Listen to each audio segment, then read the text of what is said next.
as you can see, we are here at the J-Wall habitat in just a moment on that one. All right. Now, as you can see, we have our J-Wall habitat here in our Shark Canyon habitat. It's about 250,000 gallons of water in here. And other than that factoid, I have somehow managed to not learn anything about our habitat over here. That's okay. I'll tell you everything you want to know. I will say, though, there are quite a few interesting and sort of scary creatures in here, whether it be the sharks or yourself. Scary? The scariest thing is Ryan in here, I think. Oh, okay. Okay, is Ryan the other diver that's with you? Ryan is. He's my dive buddy. He's doing a little bit of work in the corner over there. What type of work is Ryan doing over there? So we actually have these little anemones that are growing in Shark Canyon that you guys can probably see at some of the windows. We're actually trying to get rid of those. So we're doing some experiments on what animals will eat those guys. Oh, excellent, excellent. Yeah. That does actually bring up the question of, you know, do any of the other animals eat anybody in here? So you would think that Shark Canyon with all of these fish in here would be an all-you-can-eat buffet for the sharks, but it's actually not. These fish are friends, not food in here, and there's two main reasons for that.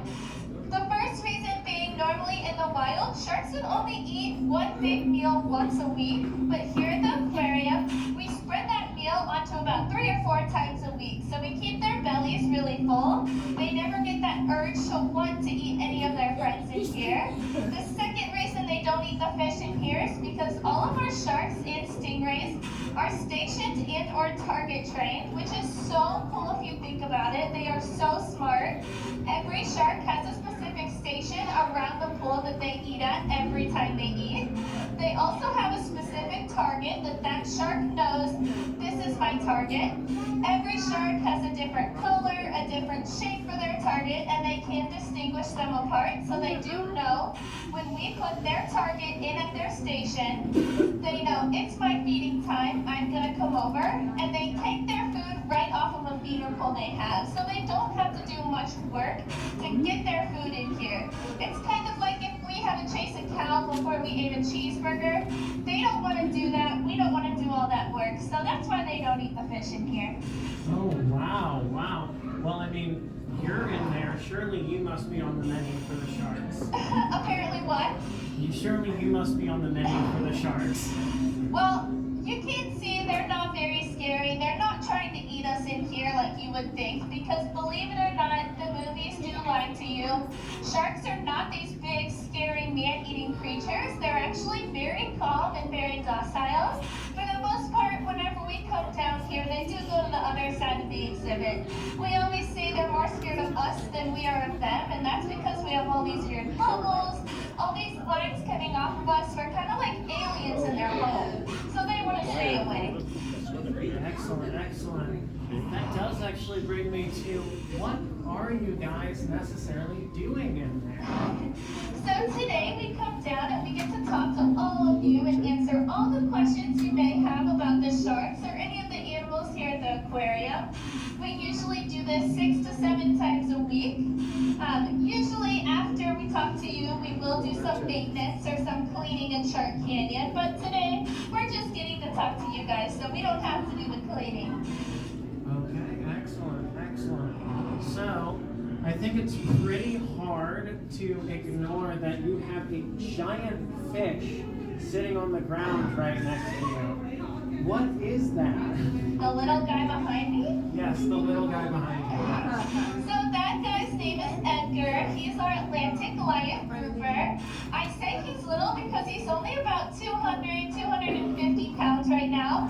He's going to get up to 700 pounds and be the size of a small car. So he has a lot of growing left to do. He's pretty small. Wow, wow.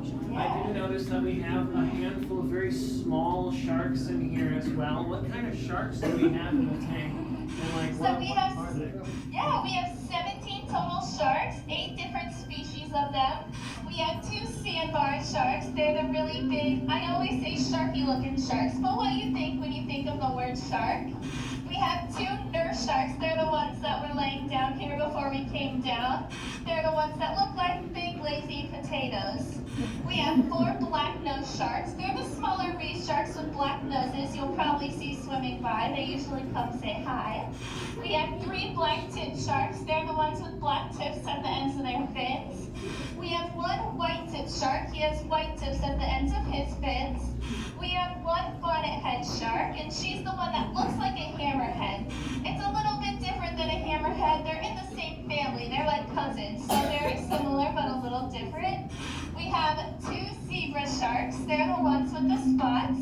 And then we have two lobbygong sharks that you'll see around this corner. If you look up, they're laying down. We actually just introduced them in here, so it's pretty cool you get to see them already. Yeah, absolutely. Absolutely. So you're talking about all of these sharks, and I just keep thinking to myself, where do you get these creatures from? How do we transport like everybody to the Midwest over here? That's a good question. So a lot of our sharks do come from other facilities. Some sharks are rescues. Some of them are born in other aquariums. So like our zebra sharks, for example, they both came from Georgia Aquarium. And then a lot of our sharks are sustainably sourced. So what sustainably sourced means is when there's an overpopulation of a certain animal, they will actually get that animal out of there. So that's what a lot of our fish are too. There are a lot of overpopulated animals in certain regions that will mess with the ecosystem, and they'll take out other fish that don't need to be taken out. So a lot of our animals do come from that. As far as transporting wise, it's actually really cool. They come in these really big box trucks in really big swimming pools. And it has air, it has temperature control, all kinds of really cool stuff. That is really cool. That is really cool. It also had me thinking about, we're in the Midwest. We don't have salt water around here. Yeah. Where do we get all of 250,000 gallons of salt water? Does anybody have any guesses as to how we get it here? Yeah. I think you put salt in water, counter salt. So he said it's like you just put salt in water, you just counter salt or so. So you're actually right. A lot of people think we have a lot of buckets or a big pipeline. It's a lot simpler than that. We do make our salt water here at the aquarium. So we take regular St. Louis City water that you guys brush your teeth in, or wash your hands. And we'll put it in this really big mixing bowl, we call a vat. And we'll put this stuff in there called Instant Ocean. And what Instant Ocean is, it's just a bunch of that salt and minerals that mimic ocean water. So this is pretty much exactly what these guys would have out in the natural environment. Oh, wow, excellent. Oh, sorry. It does make me think, though, it's like the water is so clear. Yeah. It's so clear. How do we keep the water clean and ready to go for these guys? So we have an entire team that gets to deal with the water and gets to deal with the cleanliness of the water. They're called our LSS, or Life Support Services team.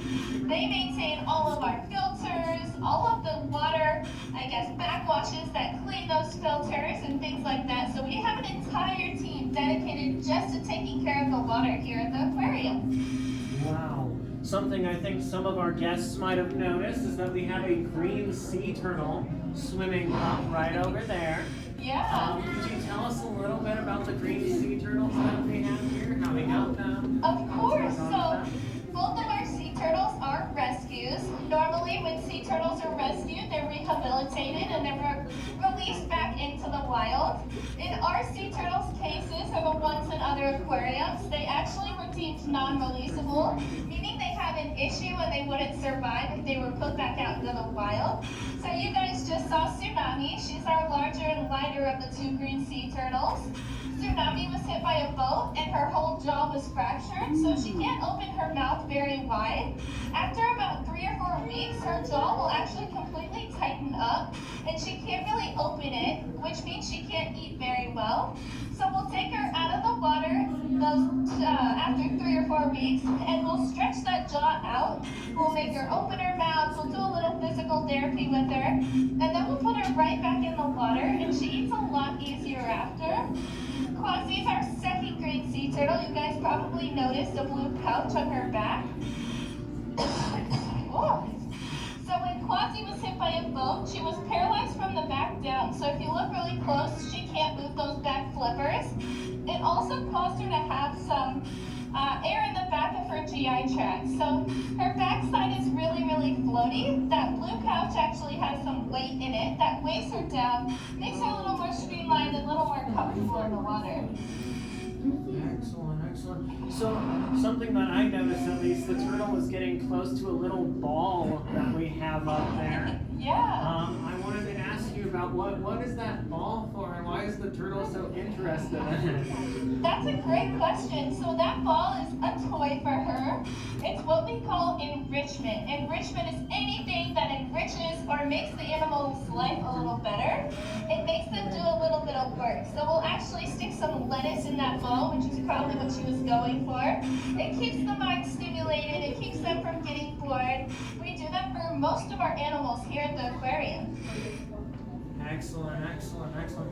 So something I also noticed with the turtle is that she came up to the surface to breathe. Yeah. And it just brings up the question, how are you breathing underwater? We can't breathe underwater in salt water. Yeah, so those turtles can actually hold their breath. If they're moving pretty fast, they can hold it for about 10 to 20 minutes. If they're relaxing, they can hold it up to a couple hours. I cannot hold my breath that long, so I have this really cool mask on me. It has the mask part so I can see you. It has a regulator in it that's connected to this yellow line going all the way up to the surface, so I'm actually breathing off a scuba tank that's sitting up there. It has a microphone in it that's connected to the blue wire going all the way up, and that's how I can talk to you. And it also has these really cool headphones, so I can hear everything you're saying. Nice, nice. Yeah. So, as you guys follow that lineup, you might be able to look up and see that we have some rays up there. Yeah. We're playing around the vents and all of that. What's going on with the rays, and what kind of rays are there in here? So in Shark Canyon, we have 3 different types of rays. 2 of them are stingrays, or the kinds that can sting you. We actually call it barbing you because it's a barb. We have southern rays. Those are the big pancake-looking rays. The ones you're looking at up there are called cow-nose rays. You guys probably touched them in the touch tank upstairs too. We also have a 3rd type of ray in Shark Canyon. It's the lesser devil ray. The ones with those little horns coming out of their heads. What's really cool about those is we're actually only one of 4 aquariums to house them in the entire world. So it's pretty cool that you guys get to see them today. They're pretty rare. So those guys are not stingrays. They don't have barbs. They can jump up to 6 feet out of the water when they're running from a predator. That's their defense mechanism instead of having that barb. The guys that you're seeing up there, those cow-nose rays, you probably touched them in the touch tank. In that touch tank, we trim their barbs. It's just like cutting your fingernails. It's made of keratin, so it's made of the exact same thing. It doesn't hurt them or anything. We'll cut them once every 6 months to keep them short so they can never hurt anybody. These guys in here actually still have their barbs. We don't trim them, and that's because we don't ever get super close to them. We're never going to get close enough for them to get spooked, to accidentally barb us or anything like that. So we leave them on in Shark Canyon. Perfect, perfect. So I do want to open up the floor to any questions anybody might have about any of these creatures or anything going on in here. What's your question?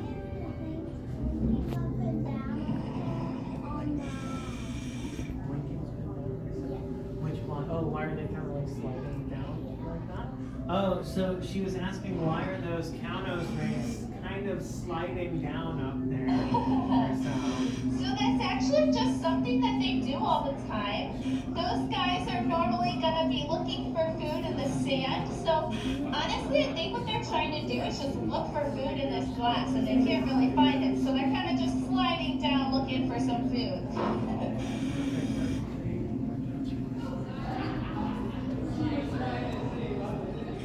Oh, that's a Great question. So she was asking, why is Edgar over here not swimming like the rest of the fish? That is a great question. So Edgar's what we call an ambush predator.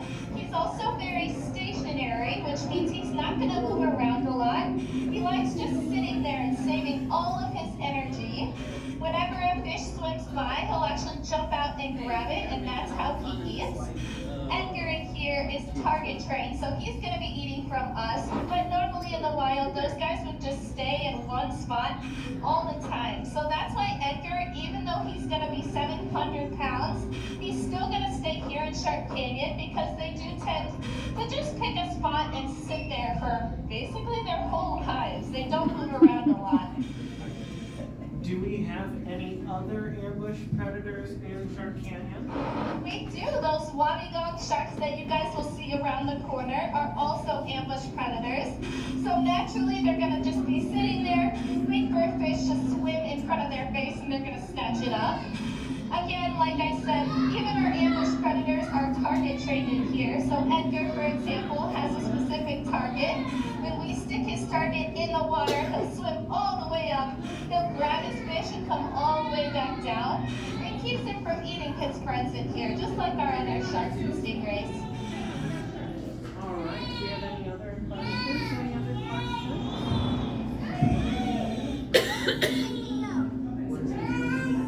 Oh, she's asking, what is the other diver doing over there? So it looks like Ryan's trying to get some of those anemones that are on the rocks that we talked about a little bit earlier.